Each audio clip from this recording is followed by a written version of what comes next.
Hi guys, this is DJ. Welcome back to the Great Indian Rooftop Garden. Today, this episode is about potatoes. As you can see here, I have got potatoes which have sprouted. This is called chitting. Just a second, 1 second. I've got a millipede here. Right.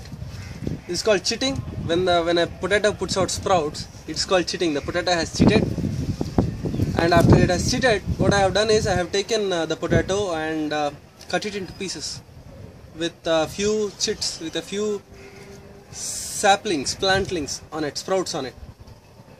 Now this is a rooftop garden. This is not a big farm.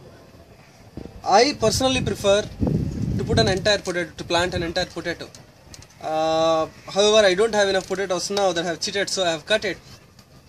What I have done is I have taken the potato, cut it, and then I smeared some ash on it.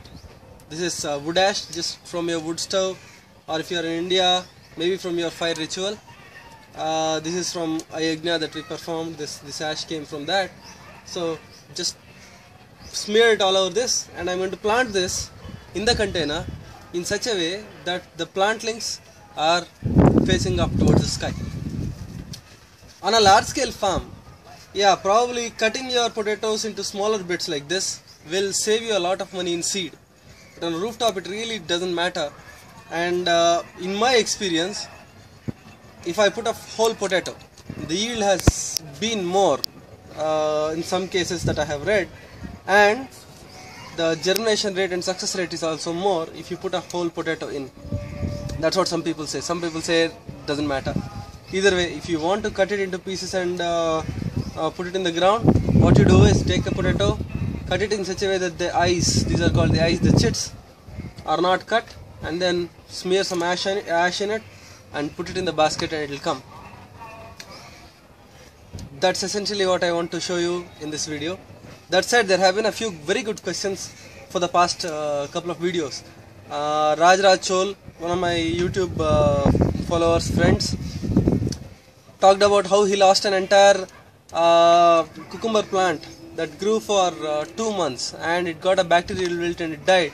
So he's asking, how can we, what should one do? Because whenever an insect comes and bites a plant with a particular disease, and it bites another healthy plant, there's a chance of transmitting the disease. That's very true. We have to understand a couple of things here. This is a garden and not a forest, and these plants have been selected by humans for hundreds of centuries to survive in a garden and to yield more. They do not have the natural resistance that other wild plants have. So these are highly susceptible, they are very delicate, and they require human intervention and protection for them to survive. And in that sense, in a garden, you need to work along with nature, and at times you need to spray stuff to protect your plants. There's nothing morally wrong with it. Maybe I'll even suggest spraying preemptively. Now there are people living right in the heart of the city. I am living right next to a permaculture forest garden that I developed, which is right next to a forest area very close by. So it is easy for me to get a lot of insects, both beneficial and harmful, into my garden. Both harmful insects come here, they eat up the garden, and then I will go for preventive measures.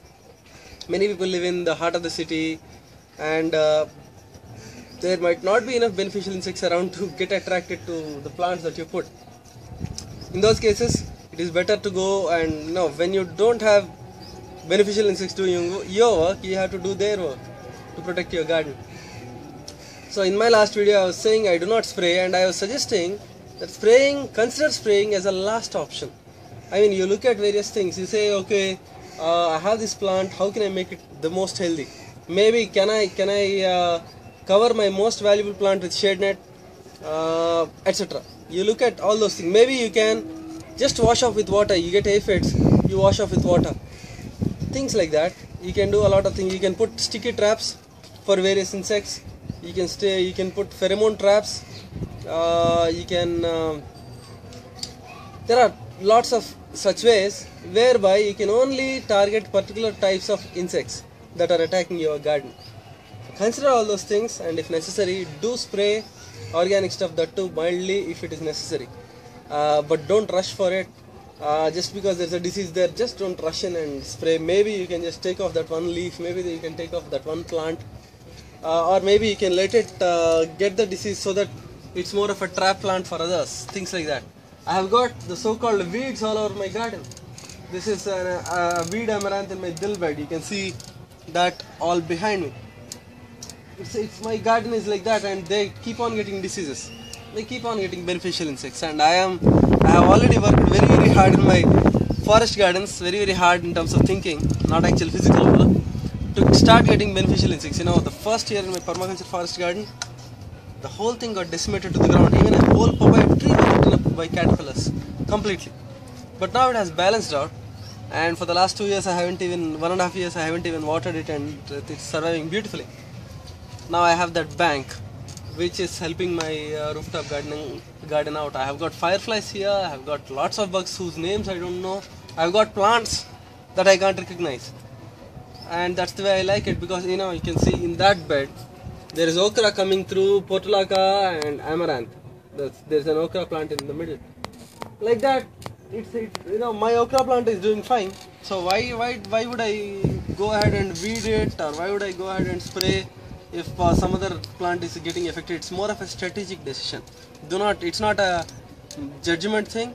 I'm not saying that if you spray it, it's bad. I'm just saying that if you start preemptively spraying, you might lose the advantage of having beneficial insects, and then you will end up having to work yourself to protect your garden all the time.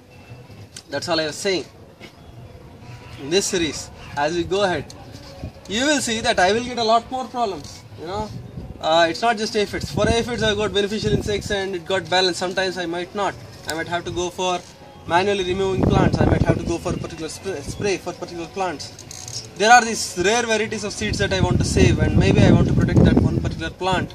So I might preemptively spray that plant with neem oil and garlic oil and try to protect it as much as possible. So you'll see all of that in my garden. Please don't take my last video as a judgment call, or as a, you know, people who spray are morally wrong. Nothing like that. It's just a strategy. You know, it's a design and it's a strategy and it's a technique. Just think about it. You know, there are people who will scare you, saying, "Oh, this will happen, that will happen." No, it won't. Even if you get a leaf miner, let it eat 30% of your plant. Really, it doesn't affect that much productivity when you have such dense planting and stuff like that. After all, you put one seed, you get 5 okra. What, you get 3 okra, you put in another seed, that's alright, especially if you have a lot of space like I have. If you don't, then that's a different strategy, design, decision. Think about it. Do not fear diseases for plants, do not fear insects, just observe and enjoy the gardening practice, you know. Don't make it a strainful thing or anything like that. That's all I want to say. With potatoes here in my hand and bags, containers out there to plant, DJ signing off. Thanks for visiting the Great Indian Rooftop Garden. Things are going on great. My snake guard is all over the place and it's producing already on the trellis. This will get a trellis in a couple of days. Probably by next week video you will see a trellis out here. And another snake guard plant that is right here. This will climb up above that. This one. So I need to put a trellis here and get this on top. You will see the rooftop garden thriving. Thanks for watching. Please like, subscribe and share it with your friends if it is useful. I think I have really made it very short in terms of explaining how to plant potatoes. That's all there is to it. Cut them, put some ash, put it in the bag and they'll come. Or put the whole thing in a bag, cover it with dirt and they'll come. That's about it.